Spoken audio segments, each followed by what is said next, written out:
Every handcrafted bar begins long before it looks this beautiful. Today, we are making tomato and herbs cold process soap. We'll begin with the bottom layer. A carefully balanced blend of skin-loving oils forms the foundation of every soap bar. Fresh tomato juice isn't just beautiful, it's packed with naturally occurring antioxidants and gives the soap its fresh inspiration. The tomato juice is generally incorporated into the oils, creating the base for our first layer. The lye solution reacts with the oils to transform them into soap. Now we blend till we get a light trace. That is when the batter becomes slightly thicker while remaining fluid enough for beautiful layers. Time to add our herbaceous essential oil blend of lemongrass, cedarwood and rosemary.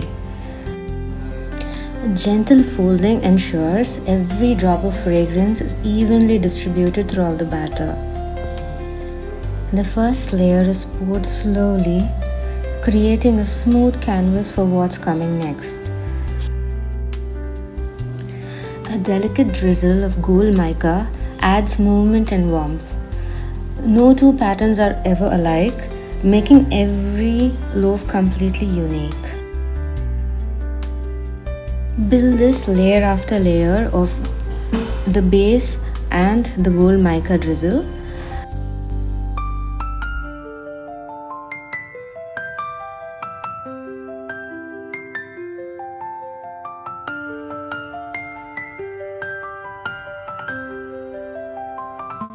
This process of repeating the steps requires a lot of patience, but I feel it's all worth it in the end.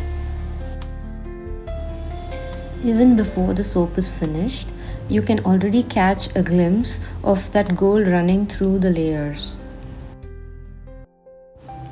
Now let's move on to the top layer. Just like before, I start with my base oils and butters. I always mix green clay with water, make it into a paste before I add it into the oils. This makes the blend so much smooth and it will avoid any clumps in your batter. I like pouring the lye solution through a sieve so that there are no lines in my actual batter. Again, I'm blending only until I reach a light trace.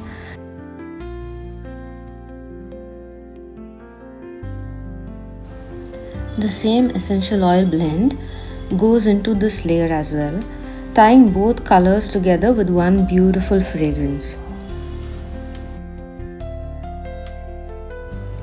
Blend gently. At this stage, it's really easy to overwork the batter, so keep an eye for the consistency.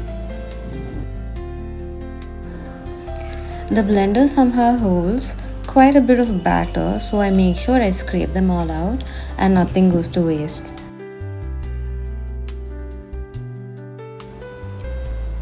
Now the green layer goes right on top of the tomato layer. This is where everything finally comes together.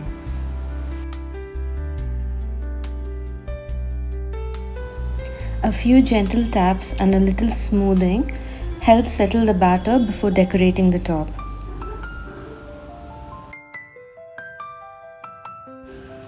I decided to create some texture using a fork. I love doing this because it gives every loaf its own personality. Simple tools create the most beautiful finishes. After resting for about 48 hours, the loaf is ready to unmold.